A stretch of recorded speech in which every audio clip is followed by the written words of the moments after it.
हमने शहर को दी एक नई पहचान, हम हैं Singhania Buildcon.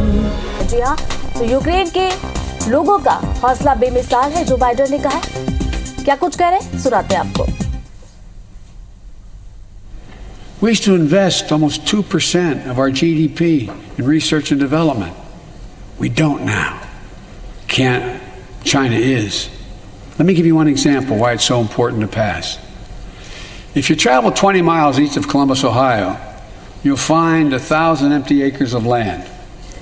It won't look like much, but if you stop and look closely, you'll see a field of dreams, the ground on which America's future will be built.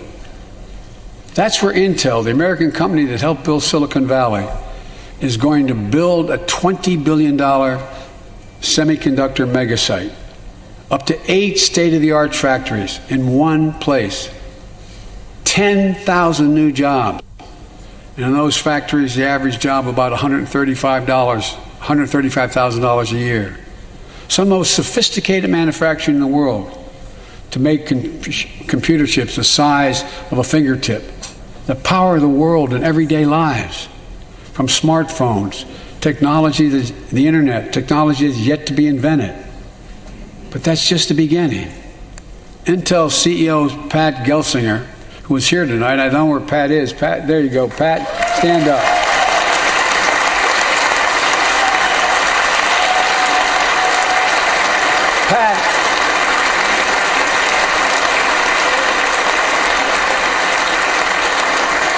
Pat came to see me and he told me they're ready to increase their investment from $20 billion to $100 billion.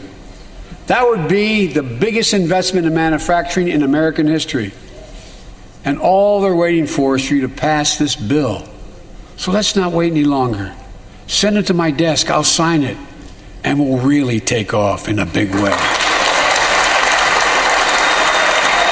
And folks, Intel is not alone. There's something happening in America. Just look around and you'll see an amazing story. The rebirth of pride that comes from stamping products made in America. The revitalization of American manufacturing. Companies are choosing to build new factories here when just a few years ago they would have gone overseas. That's what's happening. Ford is investing $11 billion in electric vehicles, creating 11,000 jobs across the country. GM is making the largest investment in its history, $7 billion to build electric vehicles, creating 4,000 jobs in Michigan. All told, 369,000 new manufacturing jobs were created in America last year alone. Folks,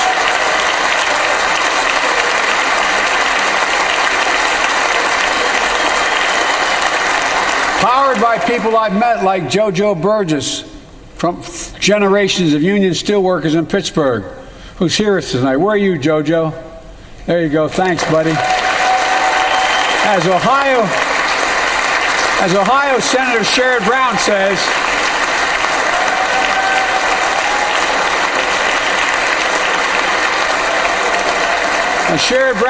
it's time to bury the label Rust Belt. It's time to see the what used to be called Rust Belt become the home of a significant resurgence of manufacturing. And with all the bright spots in our economy, record job growth, higher wages, too many families are struggling to keep up with their bills. Inflation is robbing them of gains they thought otherwise they would be able to feel. I get it. That's why my top priority is getting prices under control. Look, our economy roared back faster than almost anyone predicted. But the pandemic meant that businesses had a hard time hiring enough people because of the pandemic to keep up production in their factories.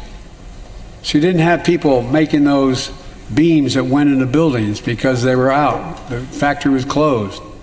The panic also disrupted the global supply chain. Factories closed.